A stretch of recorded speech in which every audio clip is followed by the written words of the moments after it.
ఇక నన్ను ఇచ్చడానికైతే వాళ్ళ నోరు మొక్కాలి. ఇక ఎప్పుడో సందర్భంలో కోపం వచ్చి ఒకటి తిట్టినామంటే ఒక మనిషిని మాట వేరు. పొద్దా కాదే కదా నా కేసీఆర్ చచ్చిపోవాలి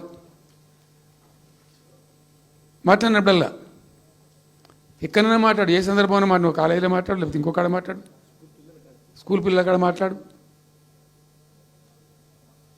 గింత గింత అక్కసు ఉంటుంది మనసులకు.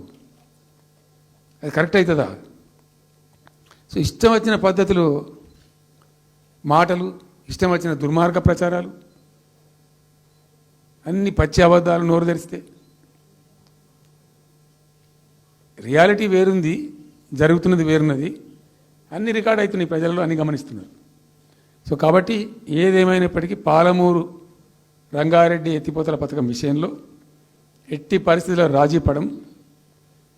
ఈ ప్రభుత్వాన్ని నిద్రపోనీయం, కేంద్ర ప్రభుత్వాన్ని కూడా నిద్రపోనీయం. మా హక్కుల పరిరక్షణకు ఒక డ్రాప్ తక్కువైనా కూడా at any cost, at whatever cost, TRS పుట్టిందే తెలంగాణ ప్రజల కోసం. తెలంగాణ ప్రజలకు ఒక నొక్కు పడుతుంటే మౌనం పాటించలేం. మీరు ఏం ఊరుకో ఏం చేసుకో. నాకు ఇన్ఫర్మేషన్ వచ్చింది, మీటింగ్ జరుగుతుంటే మరి 4 గంటలకు అయిపోవాలి లెక్క ప్రకారం. It was extended. 5 గంటలకే ఉత్తమ్ కుమార్ రెడ్డి ప్రెస్ మీట్ పెట్టిండు. మీకు కూడా వచ్చి ఉంటుంది ఇన్విటేషన్. ఎందుకు కేసీఆర్ కాగానే మనం ఇంకొక వరుస మళ్ళీ మురగాలి.